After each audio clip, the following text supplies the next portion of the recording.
एक बार पुनः हम सभी अपने अपने सौभाग्य की सराहना करते हैं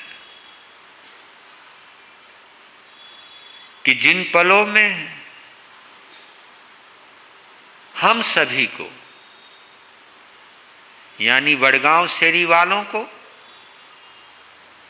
या ऑनलाइन सिस्टम से जुड़े हुए देश विदेश के दर्शकों को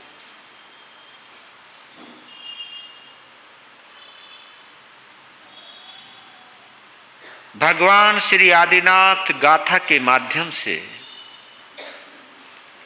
उनसे जुड़ने का सौभाग्य प्राप्त हो रहा है। पता नहीं यह सौभाग्य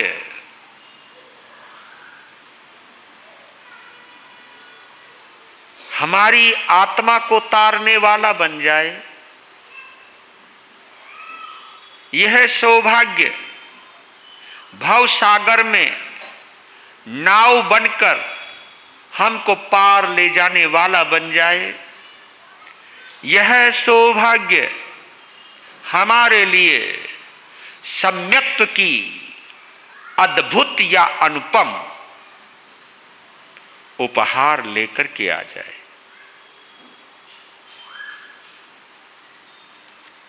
गाथा में जितनी गहराई से आप डूबते जाओगे, उस वक्त की परिस्थिति को, उस वक्त की घटनाओं को विजुलाइजेशन में लेते चले जाओगे या विजुलाइज करते चले जाओगे। क्योंकि जब भी आप विजुलाइज करोगे इसको, तो एक बात पक्की है, आपके बराबर में कौन बैठा है ये भूल जाओगे। आप उसी में ही डूब जाओगे। ये डूबना जितना गहरा होगा उतना ही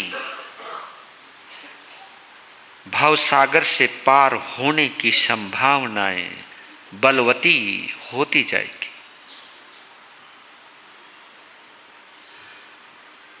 मैं तो अपना सौभाग्य मानता हूं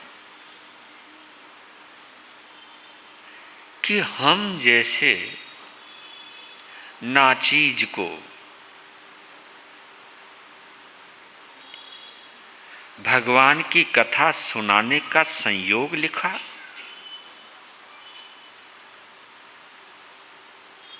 मैं भगवान की उस दिव्य गाथा को गा सकूं, ऐसा शुभ अवसर मेरे नसीब में लिखा।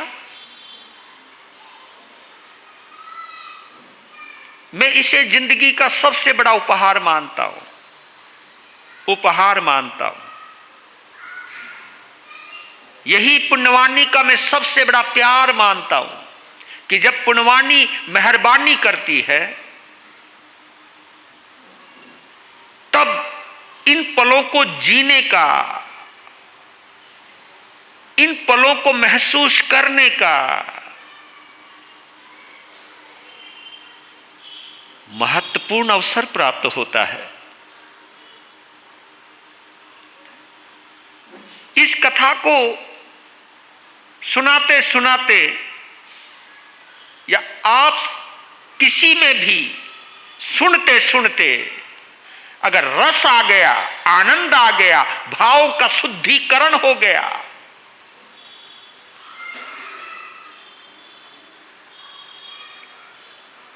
तो सम्यक्त की उपलब्धि हो सकती है, जैसे धन्ना सार्तवाह को हुई थी।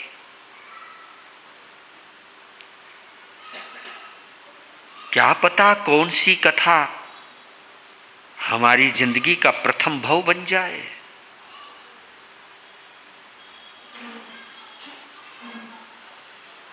क्योंकि ये तो आपको मालूम है और बताया ही है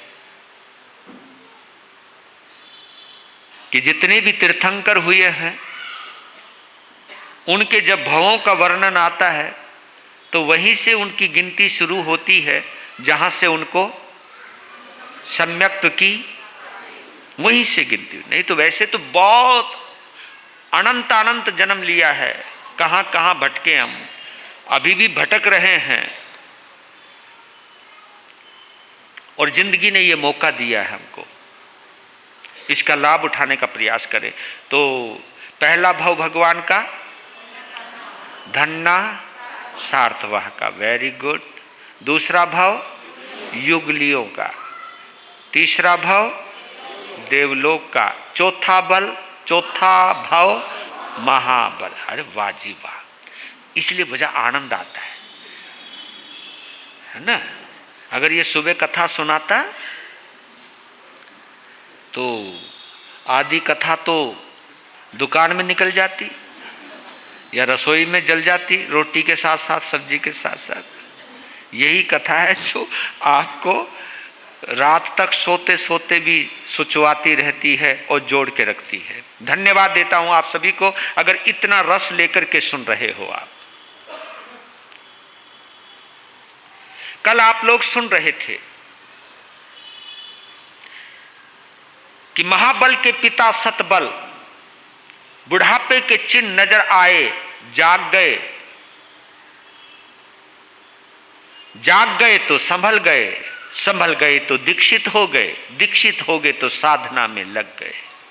इसके विपरीत महाबल राज सत्ता के मद में आ गए और राज सत्ता के माध्यम से जो भी उनको सुख मिलने शुरू हुए,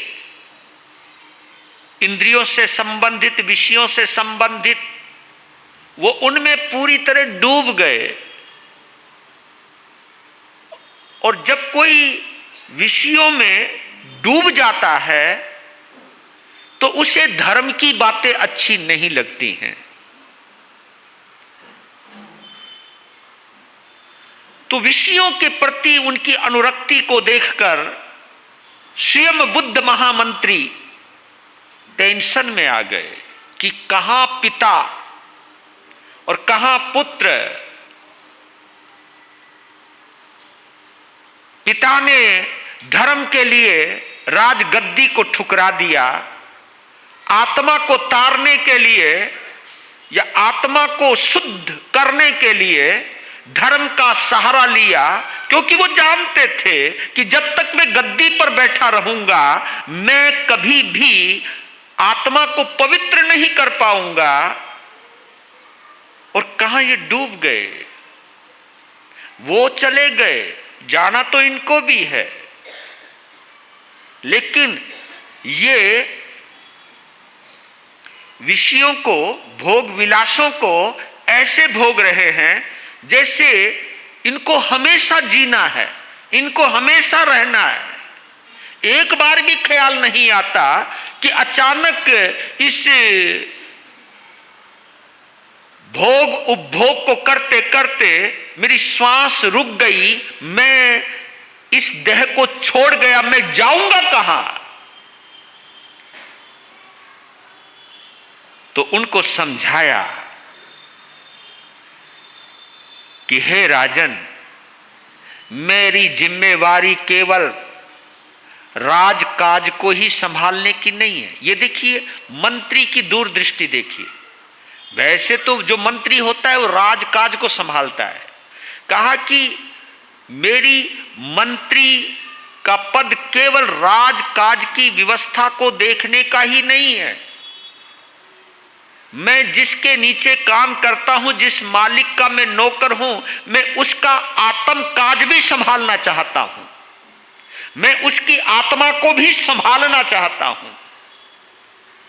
मुझे राजकाज के साथ साथ आपके आत्म काज की भी चिंता हो रही है, क्योंकि मैं आपका हूं, क्योंकि मैं आपका वफादार हूं। आपको कभी भी धर्म की याद नहीं आती।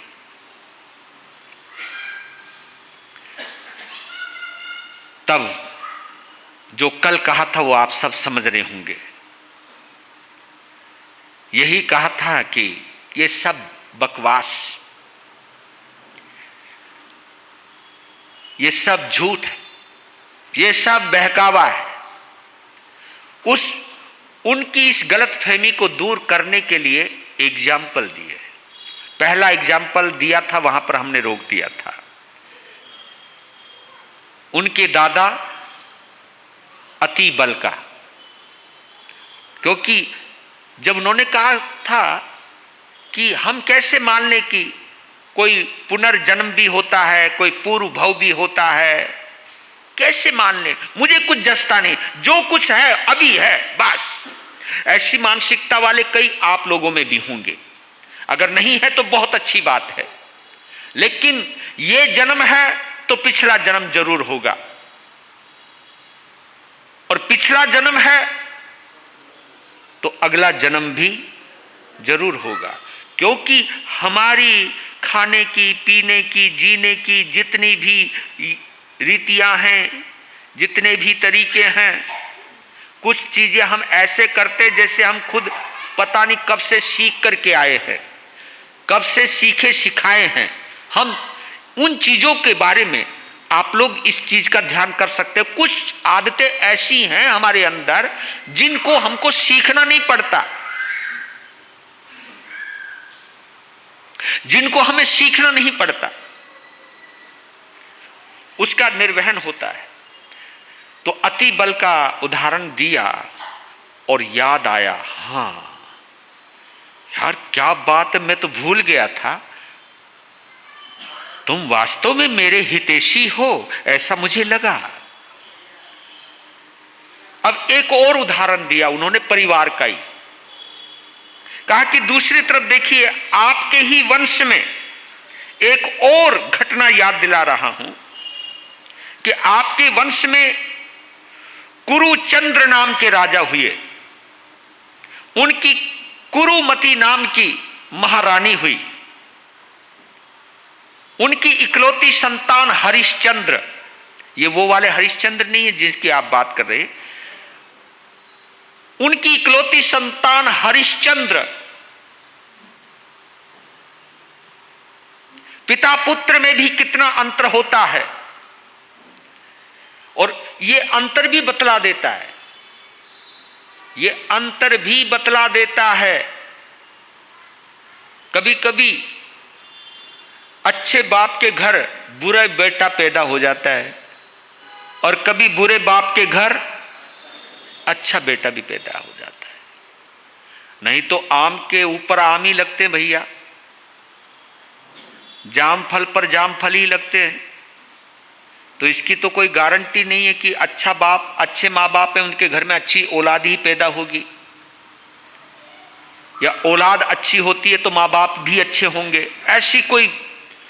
क्योंकि इसलिए कहते कि हम लोग जो है ना, जन्म के साथी तो हो सकते हैं, कर्म के साथी, क्योंकि हर इंसान का अपना अपना कर्म होता है, अपने अपने जीने का तरीका होता है, अपने अपनी सोच होती है। हर कभी कभी तो बाप और बेटे का वैचारिक मतभेद होता है, विचार ही नहीं मिलते हैं। तो उन चीजों से भी पता लगता है कि हाँ, मामला कुछ अलग अलग तो है। हम किसी न किसी संयोग के माध्यम से मिल तो गए, लेकिन विचार मिलेंगे, भाव मिलेंगे, ये कोई जरूरी नहीं होता है।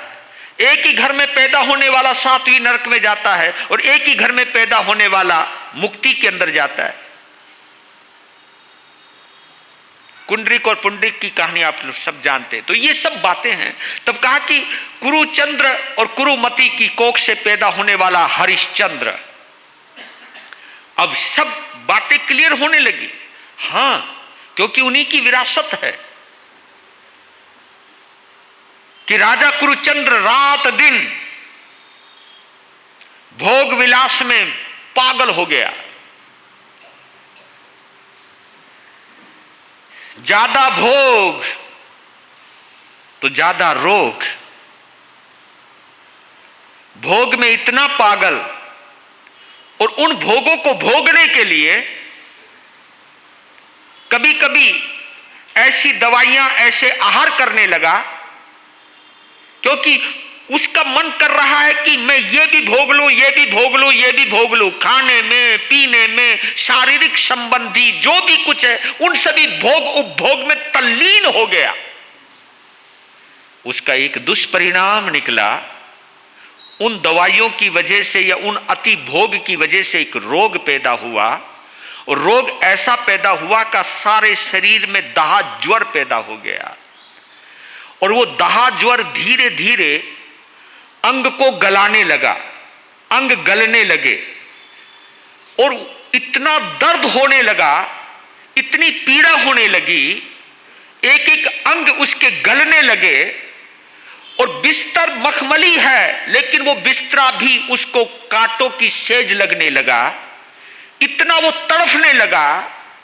और तड़फते हुए भी उसके पति, उसकी पत्नी, उसका पुत्र, उसका मंत्री, सब कुछ उसको दुश्मन नजर आने लगे। क्योंकि जब आदमी बहुत तकलीफ में होता है तो उसे कुछ भी अच्छा नहीं लगता। कभी भी देखना, अगर आपको 1, 2, 3 डिग्री बुखार चढ़ रहा हो तो कोई हंस भी रहा हो तो वो आपको हंसता हुआ भी अच्छा, क्योंकि यहां मरने लग रहे और ये दांत फाड़ रहे। हाँ, बीमार व्यक्ति के सामने अच्छा अच्छा भोजन मत किया करो। हाँ, और एक चीज और बतला देता हूं, डॉक्टरों ने किसी को खाने को मना किया हुआ है, ये चीज नहीं खानी, ये चीज नहीं खानी, तो भैया उसके सामने वो चीज मत खाया करो। उसका भी तो दिल करता होगा, वो फिर ये भी सोचता होगा कि देखो ये मुझे दिखा दिखा कर खा रहे, राइट, तो उसके भाव नहीं बिगड़े। ये सब चीज तो ये वो बेचारे शांत रहते थे लेकिन वो चिड़ा हुआ रहता था, क्योंकि उसका शरीर ही इतना दर्द वेदना भुगत रहा था। आर्त ध्यान में लग गया, रौद्र ध्यान में लग गया, दुख की वजह से आर्त ध्यान। और किसी को सबको अच्छा देखता तो उनको देख करके रौद्र पैदा होता था, अंदर रुद्रता पैदा होती थी, अंदर से क्रोध पैदा होता था कि मेरा ही नसीब क्यों फूट गया है। लेकिन वो ये भूल जाता है कि तू अपनी बर्बादी का कारण स्वयं है, क्योंकि कभी कभी हम दूसरे को कारण समझने लग जाते हैं। तो इस प्रकार वो तड़प तड़प के आर्त ध्यान में मर गया।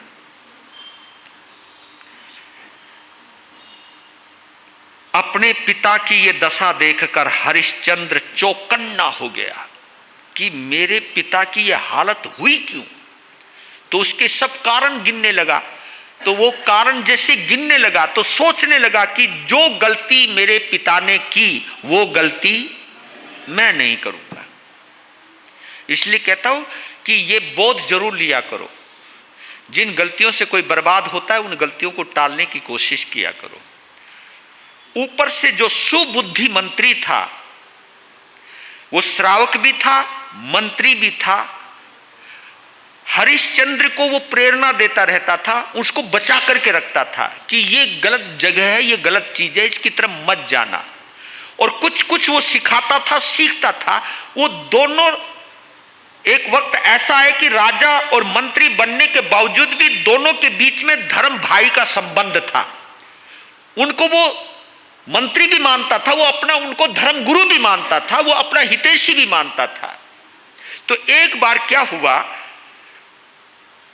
उस नगर के बाहर उद्यान में शिलंधर मुनि साधना करने के लिए आए और वहीं पर उनको केवल ज्ञान हुआ।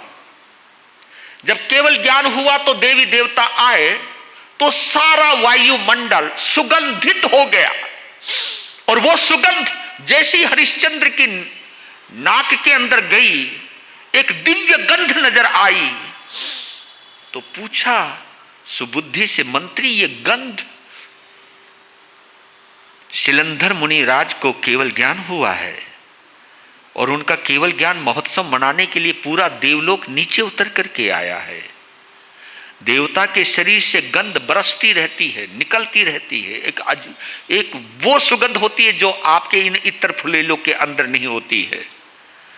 तो नगर के बाहर मुनिराज को केवल ज्ञान, तो वो स्वयं उत्साहित होकर के, उत्सुक होकर के जाते हैं तो जब वहां का वो वातावरण देखते हैं वो अभिभूत हो जाता है। और भगवान को वंदन किया। वंदन करने के बाद एक सवाल कौंधता रहता था कि मेरे पिता इस वक्त कहां पर हैं।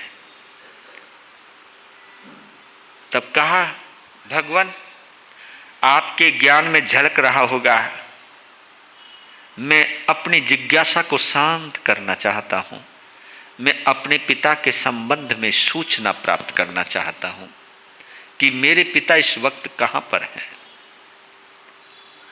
तब उस केवल ज्ञानी शिलंधर मुनिराज ने 7वीं नरक का नजारा खींच दिया, क्योंकि ज्ञानी है और सब कुछ हरिश्चंद्र को 7वीं नरक में अति पीड़ा में, दर्द में कराहते हुए, तड़पते हुए जब पिता को देखा, उस दृश्य को सामने आ गया, सारा दृश्य, उस दृश्य को देखकर हरिश्चंद्र कांप गए।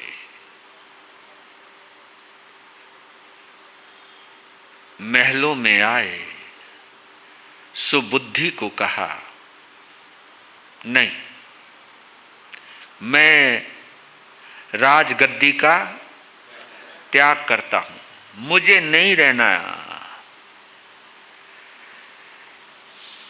बस आप एक काम कर सको तो जरूर करना कि मैं राजगद्दी पर अपने पुत्र को बैठा रहा हूं, मैं तो दीक्षा लूंगा, मुझे नहीं रहना इस दुनिया के अंदर। बस जिस ढंग से तुमने मुझे संभाला है उसी ढंग से मेरे पुत्र को संभालना। नरक की वेदना को देख के तो मैं हिल गया, ना बाबा ना। और जबकि हमारे में से हम वहां पर हो आए हैं। हाँ? अभी तो तुम एयर कंडीशन में बैठ जाते हो, है ना, ये स्थानक बड़ा प्यारा, इसमें बैठ करके आप प्रवचन का आनंद भी लेते हो। पर लेकिन हम इस दुनिया में, इस पूरे 3 लोक में ऐसी कोई जगह नहीं है जहां पर हम गए ना हो। नरक में भी गए हैं, त्रियंच में भी गए हैं, कीड़े मकोड़े सब कुछ बने हैं, देवता भी बने हैं, मनुष्य तो आप हो ही। अगर अगली बार मनुष्य बनोगे इसकी कोई गारंटी नहीं है भैया, सच बतला रहा हूं। जब अगर हम अपनी सोच के ऊपर मार्क डालते चले जाएं, पर करें क्या। एक चीज और है, इंसान कभी भी अपने आप को गलत मानता ही नहीं है। ये इंसान की बदकिस्मत है या कुछ भी समझ लीजिए। तब कहा, आप अकेले दीक्षित नहीं होंगे, मैं भी दीक्षा लूंगा और आपके पुत्र को संभालने की जिम्मेवारी मेरे पुत्र की रहेगी, मेरे पुत्र की रहेगी, वो संभालेगा। हाँ, हम दोनों ही दीक्षा लेते हैं। तो वो दोनों शिलंधर केवली के चरणों में आकर के दीक्षा ग्रहण करते हैं, अद्भुत साधना करते हैं, तपाराधना करते हैं, कर्मों की निर्जरा करते हैं, केवल ज्ञान को प्राप्त करके मुक्ति के अंदर जाते हैं। ये कथा किसने सुनाई? स्वयंभू मंत्री महाबल के सामने सुना रहे हैं। फिर एक और बात कही कि आपकी ही कुल परंपरा में राजा दंडक बड़े ही प्रतापी राजा हुए, उनका पुत्र मणिमाली, और राजा दंडक को 3 चीजों से बहुत प्यार था, लगाव। एक तो अपनी सत्ता से यानी दौलत से, और दूसरा अपनी पत्नी से, और तीसरा अपने पुत्र से। इन तीनों से इतना लगाव था, मोह था।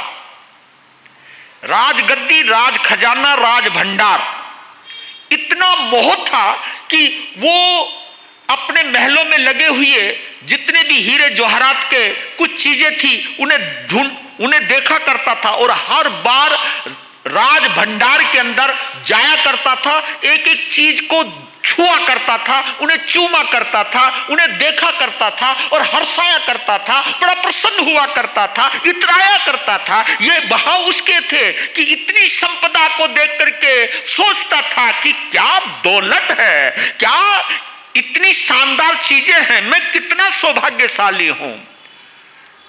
और उन वस्तुओं से, उन पदार्थों से इतना राग था उसे, इतना मोह था कि उसके मन में कभी उस खजाने को छोड़ने का मन नहीं आता था। कभी कभी आप लोगों में भी होता तो होगा ना थोड़ा बहुत। हाँ, मैं ऐसे ऐसे लोग देखे भाई, 102 बुखार में दुकान पे जावें और थोड़ा सा सिर में दर्द हो जाए तो थानक में आओ ही नहीं।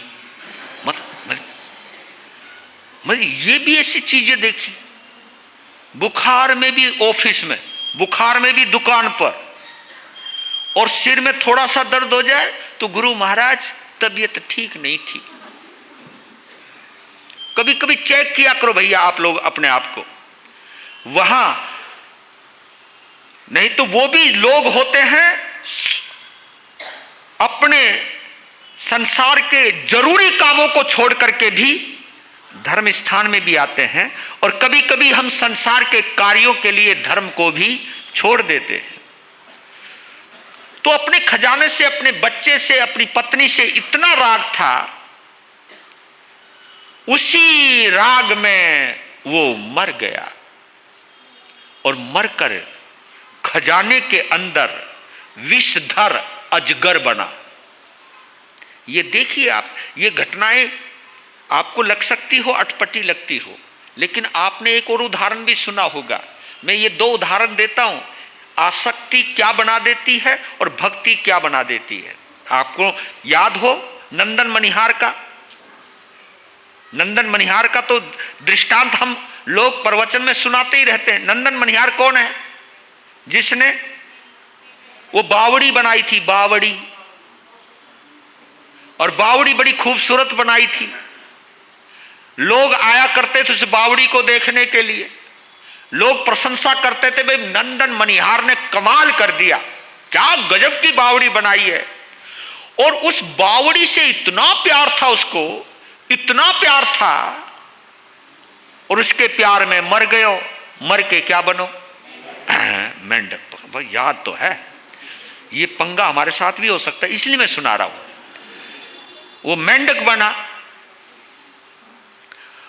कभी फुदकता फुदकता कभी वहां जा, कभी वहां जा, कभी वहां जा, और लोग वहां आवे, और लोग जब चर्चा करे नंदन मनिहार कुछ भी कहो, मरने वाला मर गया लेकिन जगह बहुत अच्छी बना के गया, ऐसी बावड़ी, क्या गजब की बावड़ी है। तो वो नंदन मनिहार वो सुना करता था। सुनते सुनते उसको जाति स्मरण ज्ञान हो गया। हाँ, और बड़ा खुश होता था। तो उसे सूचना मिली भगवान महावीर पधारे हैं। तो था तो श्रावकी, भगवान पधारे हैं। अब उसको एक चीज का आभास होने लगा कि बावड़ी से राग हुआ तो मेंढक बना, कहां में मनुष्य था, कहां में त्रियंच बना। लेकिन एक बार भगवान के दर्शन करना चाहता हूं। तो भगवान के दर्शन करने के लिए बावड़ी से फुदकता फुदकता किधर की तरफ चला? भगवान के समोत्सरण की तरफ चला। उधर से राजा श्रेणिक की सेना सहित भगवान के दर्शन करने के लिए वो भी आ रहा था। तो एक घोड़े के पांव के नीचे आकर मेंढक के ऊपर एक घोड़े का पांव पड़ा और वहीं पिचक गया। उसे आखिरी श्वास में एक चीज रही कि मेरा दुर्भाग्य है, मैं भगवान के दर्शन नहीं कर पाया। भगवान को याद करते करते वो मर गया, मरकर देवलोक में गया। आसक्ति में इंसान से मेंढक बन गया और भक्ति में मेंढक से देवता बन गया। यह फर्क है, यही अंतर है। इस अंतर को जिसने भी जान लिया वो संभल भी जाएगा और समझ भी जाएगा। और उसी को संभालने के लिए और समझने के लिए ये जिनवानी सुननी बहुत जरूरी है। तो अजगर बन गया, वो दंडक राजा अजगर बन गया, और जो कोई भी उसके खजाने में आता उसको वो डस लेता और वही मार देता। कोई भी आता उसके। तो एक बार मणिमाली यानी उसका पुत्र उस खजाने के अंदर आता है। उस मणिमाली के ऊपर जैसी दृष्टि पड़ी, क्योंकि उसको बहुत राग था अपने बच्चे से, अपने बेटे से बहुत प्यार था, तो जैसे ही वो सामने आया पहली बार अजगर बनने के बाद, मणिमाली यानी उसका बेटा जैसे ही सामने आया तो उसको देखते जाति स्मरण ज्ञान हो गया। जाति स्मरण ज्ञान होती पता लग गया कि ये मणिमाली तो मेरा ही बेटा है, जिसके ऊपर मैं जान छिड़का करता था। तो उसने उस मणिमाली को डसा नहीं, बल्कि यूं देखने लगा, गौर गौर से, यूं यूं। तुम समझ गए? आप अंदाजा लगा लो, उसकी जो फन था कभी यूं होता कभी यूं होता, इतने प्यार से देख रहा, और फिर एक फन को एक जगह रोक दिया और उसकी आंखों से आंसू निकलने लगे। मणिमाली ने उस अजगर का ये रूप देखा, क्योंकि उसके आंखों में प्यार भरा हुआ था, कोई दर्द भी होगा। जब उन्हें रोते हुए देखा तो सोचने लगा कि ये अजगर रो क्यों रहा है। इतने में संयोग हुआ कि नगर के बाहर एक मुनिराज का आगमन हुआ। वो उनके दर्शन करने के लिए गया और कहा कि हमारे खजाने में एक अजगर है।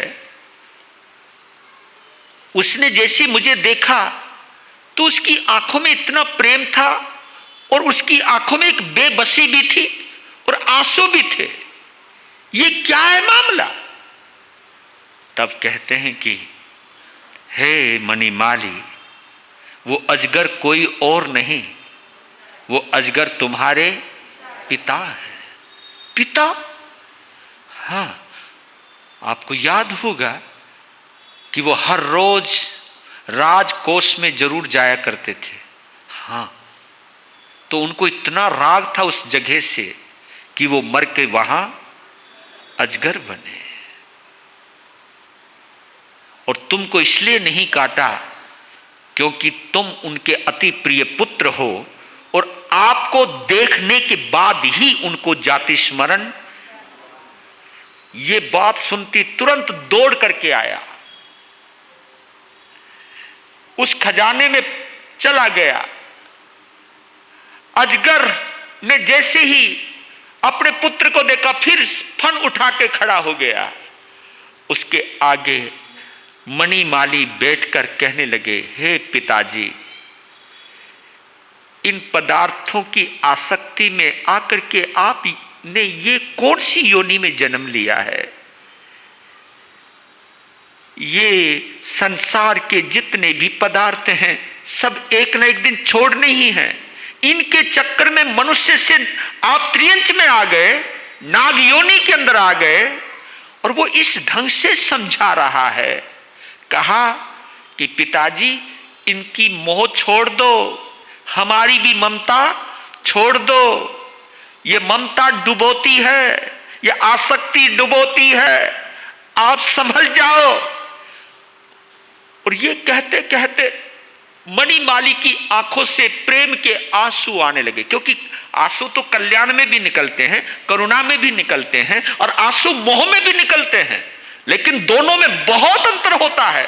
करुणा के आंसू पवित्र करते हैं, मोह के आंसू मलिन करते हैं।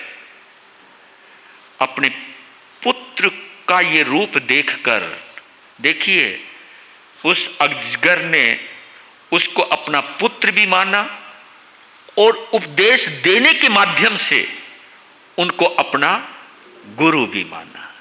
और उस अजगर ने संपूर्ण आहार का त्याग कर दिया और शरीर छोड़ा तो वो देवलोक में गया।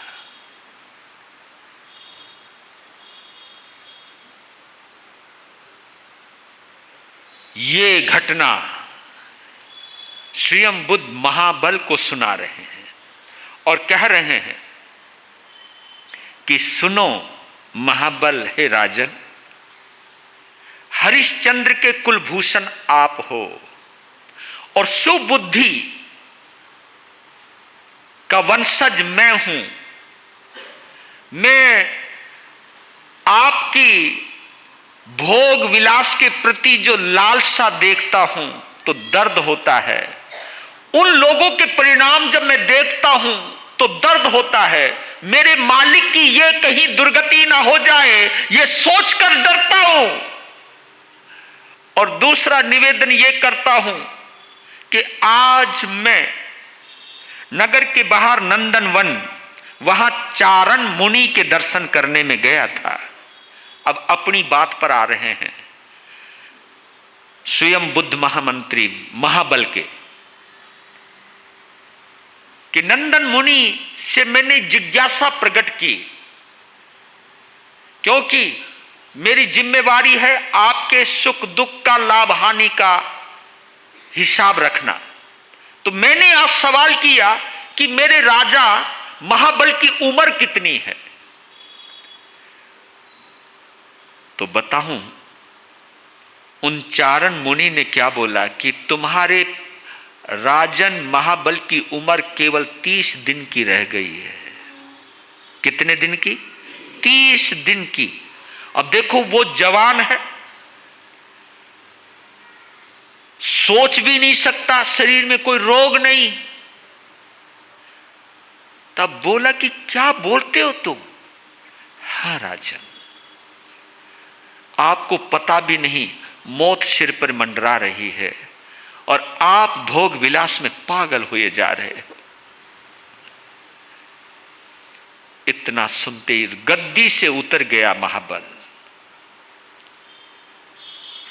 कहा कि इस वक्त तो मैं कुछ भी नहीं कर पाऊंगा, टाइम मेरे पास बहुत थोड़ा है। ये तो मैं कुछ भी करूंगा तो ऐसा लगेगा कि घर में आग लगी है और उस आग को बुझाने के लिए मैं कुआं खोदूं। जितनी देर में कुआं खोदूंगा उतनी देर में तो आग से जलकर घर राख बन जाएगा। कहा कि नहीं, हमारे जिन शासन के अंदर साधना पद्धति बहुत महत्वपूर्ण है, अगर भाव सुधरते जाएं तो 48 मिनट में भी बहुत कुछ हो सकता है। जबकि आपके पास 48 मिनट नहीं, आपके पास पूरे 30 दिन है। दीक्षा के पवित्र पलों में आप सब कुछ बदल सकते हो। देखिए कहां चेंज आता है यहां। मैं सच कहता हूं कि मित्र हो तो ऐसा हो, सहयोगी हो तो ऐसा हो, हितैषी हो तो ऐसा हो। एकदम जाग गए। कहा मैं अपने पुत्र बलधर को राजगद्दी पर बैठाता हूं। उसमें 3 दिन लग गए। उसका जो एक अनुष्ठान होता है, उसकी राजगद्दी का होता है, हस्तांतरण होता है, राजाभिषेक होता है। 3 दिन उसके अंदर उसको लग गए, क्योंकि अब क्लियर सामने है कि अब 3 दिन यानी 27 दिन मेरे पास रह गए हैं। तो उसको राजगद्दी पर सौंपकर दीक्षा लेने के लिए महाबल चल पड़े चारण मुनि के पास। कहा कि मुझे दीक्षा दीजिए।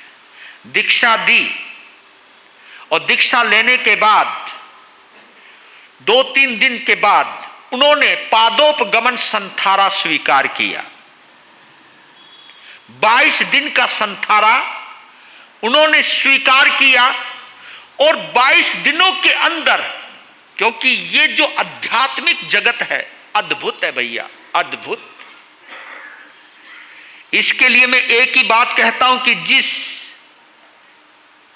कमरे के अंदर या जिस गुफा के अंदर हजारों साल का अंधकार हो तो उस अंधकार को दूर करने के लिए हजारों वर्ष नहीं लगते। उस अंधकार को तो एक दीपक की ज्योत दूर कर सकती है। तो भाव प्रबल हुए, पादोपगमन संथारा ग्रहण किया, यानी एक ही आसन ग्रहण कर लिया कि यहां से मैं उठूंगा नहीं, मैं करवट भी नहीं लूंगा, मैं यहीं पर ही लेटा रहूंगा। इसलिए संथारा बोलते हैं उसको हम। संथारा बिस्तरे को भी बोलते हैं, संथारा को हम बिस्तरा भी बोलते हैं। एक ऐसा बिस्तरा जो आखिरी बिस्तरा है, उसके ऊपर लेट जाना, लेटने का यह भाव रखना, अन्न जल का त्याग कर देना, चारों प्रकार के आहार पानी का त्याग कर देना, भोजन से रिश्ता तोड़ देना, भोजन के जितने भी प्रकार हैं उनसे रिश्ता तोड़ देना। और रिश्ता इसलिए तोड़ना ताकि खाने का ख्याल ना आए, पीने का भाव ना आए, एक ही ख्याल आए कि मैं आत्म रमन करूं, मैं आत्मा में गमन करूं, आत्मा में वास करूं, आत्मा के साथ सहवास करूं, आत्म गुणों के प्रकाश को महसूस करूं, उसके अंदर रहने का अभ्यास करूं। ये जब प्रबल भावना होती है तो उसी के अंदर महाबल ने देव आयु का बंद किया, देव आयु का बंद किया। और 22 दिन के संथारे के बाद इस अशुचि से भरे शरीर को छोड़कर ईशान देवलोक में श्री प्रभ विमान में, क्योंकि ये सब वैमानिक देव हैं, जो भी आसमान से ऊपर हैं उनको हम वैमानिक देव कहते हैं। आसमान में जो है वो ज्योतिषी देव हैं, क्योंकि सूर्य चंद्र नक्षत्र तारा इनको हम क्या बोलते हैं, ज्योतिषी देव। पूरा ज्योतिष शास्त्र किसके आधार पर चलता है, इन्हीं ग्रहों के ऊपर चलता है। इन्हीं सूर्य चंद्रमा बुध बृहस्पति शुक्र ये सब ग्रह हैं, इनको हमारे यहाँ ज्योतिषी देव माना जाता है और इसी के ऊपर पूरा ज्योतिष शास्त्र चलता है। सूर्य प्रज्ञप्ति और चंद्र प्रज्ञप्ति, हमारे यहाँ 32 शास्त्रों के अंदर ये 2 शास्त्र हैं जिनके पास इनकी गति का उल्लेख है, इनके विमानों का उल्लेख है, ये किस तरह गति करते हैं, किस तरह रहते हैं, तो इनको हम ज्योतिषी देव कहते हैं। इन ज्योतिषी देवों के ऊपर जो देवता होते हैं उनको हम वैमानिक देव कहते हैं। वैमानिक देव इसलिए कहते हैं क्योंकि वो विमान में रहते हैं, विमान बने हुए बड़े बड़े विमान हैं, उनको मंदिर भी बोलते हैं वो, तो वैमानिक देव होते। तो ईशान इंद्र, ईशान लोक के अंदर श्री प्रभ विमान के अंदर उस शरीर को छोड़कर उत्पाद सैया बोलते हैं उसको, उत्पाद सैया। सैया जैसे फूलने लगती है, जैसे वो फूलने लगती है, वैसे ही पूरे विमान के अंदर, पूरे देवलोक के अंदर जिन जिन के देवी देवताओं के विमान होते हैं वहां घंटे बजने लग जाते हैं। और जैसे घंटे बजने लगते हैं उन देवताओं को खबर हो जाती है कि कोई नया देव आया है, तो सब उड़ उड़ते हुए एकदम पूरी स्पीड के साथ वहां पर आ जाते हैं जहां पर वो उत्पाद सैया होती है, जहां से देवता जन्म लेता है। सैया फूलती है, वो फूलती है और वो पैदा होए, उत्पन्न होए और उस सैया के ऊपर आए, उससे पहले सभी देवी देवता आ जाते हैं और उस घंटा नाद से ही पता लग जाता है कि देवता किस क्वालिटी का पैदा हुआ है। हाँ, क्वालिटी, वो कौन सा रुतबा वाला होगा, वो कौन से स्टेटस वाला होगा, उसका क्या जज्बा होगा, उसका क्या स्तर होगा, ये सब उस घंटा नाद से ही पता लग जाता है। और जो उत्पाद सैया है उसमें से एक दिव्य ध्वनि निकलनी शुरू होती है, चारों तरफ देवी देवता खड़े हो गए और आवाज दे रहे हैं, पधारो पधारो। जैसे तुम लोग बोलते हैं वेलकम वेलकम वेलकम। मैं सब चाहता हूं अब मुझे पता नहीं मुझे बोलना चाहिए नहीं चाहिए, कभी ऐसा ना हो मेरी गुड विशेष भी कहीं तुम्हारे लिए मुश्किल खड़ी कर दे। मैं तो चाहता हूं कि सब तुम देवलोक में जाओ, अभी नहीं, अभी रहने दो। हम इतनी करनी हो कि ऐसे देवलोक में जाएं जिस देव विमान का संबंध अरिहंतों से रहे, तीर्थंकरों से रहे। वहां पर जाने के बाद कुछ चीज होने लगे तो सब सैया फूलने लगी, सब बेसब्री से इंतजार करने लगे। तब एक दिव्य शरीर उस उत्पाद सैया के ऊपर प्रकट हुआ और अंगड़ाई लेते हुए खड़ा हुआ। 48 मिनट के अंदर, यहां पर भी 48 मिनट टिपकी है, इसलिए कहता हूं कि इस 48 मिनट को कहीं छोड़ना नहीं। हमारी समय कितनी देर की है? और आपको मालूम है मोहनीय कर्म की जघन्यतम आयु, उत्कृष्टतम आयु 70 करोड़ा करोड़ी और जघन्यतम आयु 48 मिनट की। हाँ, सबसे ज्यादा और सबसे कम मोहनीय कर्म। इसी आधार पर बोलता हूं मैं, भगवान महावीर को 12.5 साल लग गए एक समाय करने के लिए, और आप एक दिन में 12 कर दो हो।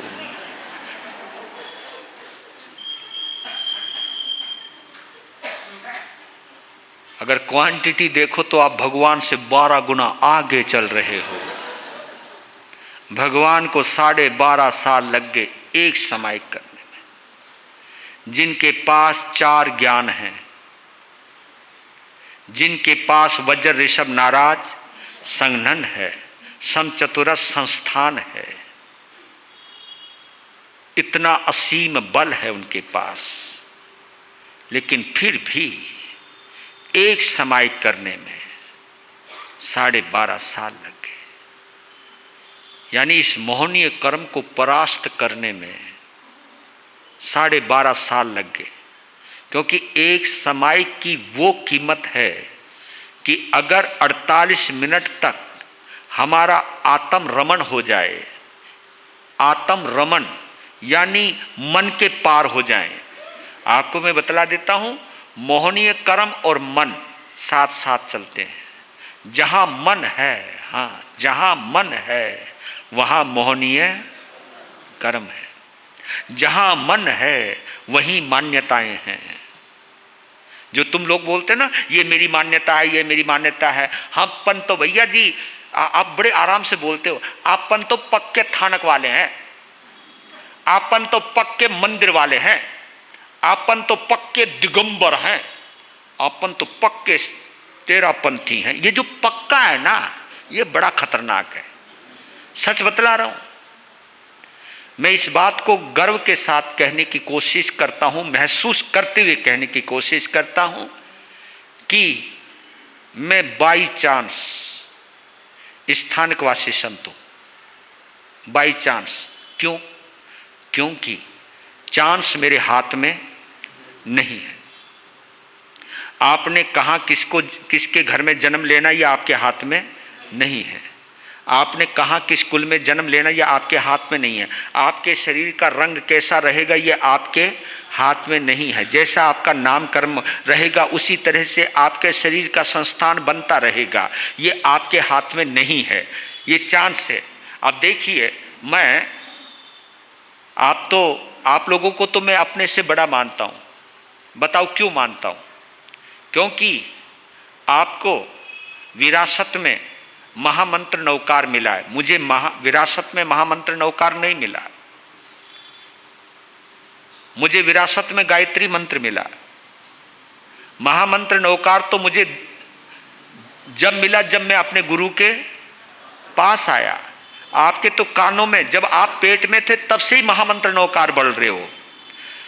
पता नहीं आपने साधना अरहम की साधना भी की होगी, गर्भ संस्कार की भी साधना की होगी। ये एक अच्छा एक प्रयास किया जा रहा है कि बच्चे को गर्भ के अंदर ही पंच प्रमेष्टि परमात्मा की ऊर्जा से भर दिया जाए। ये प्रयास अद्भुत किया जा रहा है मेरे उपाध्याय पर्वत प्रवीण ऋषि जी महाराज के द्वारा। ये एक अद्भुत प्रयास है। ये एक ऐसा अभ्यास करवाया जा रहा है कि आपके पेट में आने वाला जीव अहिंसा के संस्कारों से जुड़ता चला जाए, महामंत्र नवकार की ऊर्जा से जुड़ता चला जाए, जिन शासन के जिनेंद्र देवों की शक्तियों से जुड़ता चला जाए, और उसके जीवन के अंदर वहीं से ही उसकी परवरिश होती चली जाए। और इस परवरिश को आपने किया भी है, लेकिन यह बात अलग है कि हमारा जन्म जैन कुल में नहीं हुआ, लेकिन संयोग तो जैन कुल में दीक्षा लेने का पैदा हुआ है मेरा। और इसलिए कहता हूं कि बाई चांस मैं स्थानकवासी संत हूं, लेकिन कोई मेरे से पूछे कि बाई चॉइस मैं जैन संत हूं। जैन संत होना यह मेरी चॉइस है, स्थानकवासी संत होना यह मेरा चांस है, यह मेरी मजबूरी भी हो सकती है। क्योंकि जिसका जहां पर लिखा है योग, जो मेरा गुरु लिखा मेरी किस्मत में, मुझे वो गुरु मिला है और आप लोगों को भी मिला है, वही गुरु मिला जो आपके योग लिखा हुआ है। लेकिन आप इससे और आगे बढ़िए कि मैं तो ये कहता हूं कि गुरु हो तो कैसा हो, भगवान महावीर जैसा हो, और शिष्य हो तो कैसा हो, गौतम स्वामी जैसा हो। क्यों? क्योंकि भगवान महावीर ने निर्वाण के समय अंतिम समय गौतम स्वामी को अपने पास से दूर कर दिया, ये सोचते हुए कि इसका केवल ज्ञान यहां नहीं होगा, इसका केवल ज्ञान तो देव शर्मा ब्राह्मण के आंगन में है, तो इसको मैं वहीं पहुंचा दूं जहां इसका केवल ज्ञान है। ये एक वीतराग सोच सकता है, ये एक अरिहंत दशा को अनुभव जीने वाला ही सोच सकता है। तो कमाल की बात है, भगवान ने कहा है गौतम उठो और जाओ देव शर्मा ब्राह्मण को प्रतिबोध देने के लिए। और देखो, शिष्य हो तो गौतम स्वामी जैसा हो। जैसे कहा भगवान, जैसे भगवान ने कहा कि गौतम उठो तहत जाओ तहत, अगर तुम होते तो दिमाग नहीं लगाया, 4 ज्ञान का धारी वो भी है, 14 पूर्वों का ज्ञाता वो भी है, लेकिन उनके पास ये दिमाग जिसको माइंड कहते हैं, ये माइंड एक ऐसी चीज है जो मोहनीय कर्म से जुड़ी हुई रहती है, मान्यताओं से जुड़ी हुई रहती है। और ये मान्यताएं हमें बांध देती हैं, मान्यताएं हमें कट्टरवादी बनाती हैं। और जितनी आपके अंदर कट्टरता होगी, आप ये मान करके चलिए मोहनीय कर्म उतना ही प्रबल होगा, क्योंकि कट्टरता बिना मोहनीय कर्म के आ ही नहीं सकती है।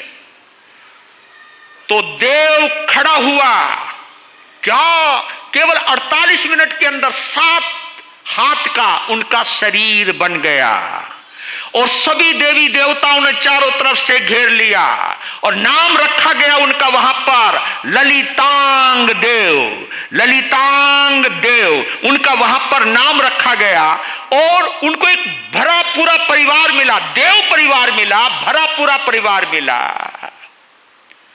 इधर आपका समय हुआ, हो गया। ललितांग देवलोक में भी लव स्टोरी चलती है।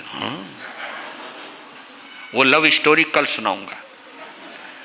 कमाल की बात, मैं सोचता था यार यही मामला है, ये मामला तो ऊपर भी है कुछ।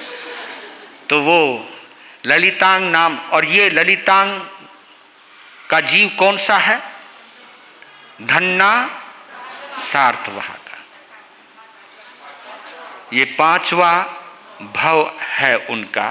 तो अब वहां मुलाकात जो भी होगी कल मिलेंगे, ठीक है जी।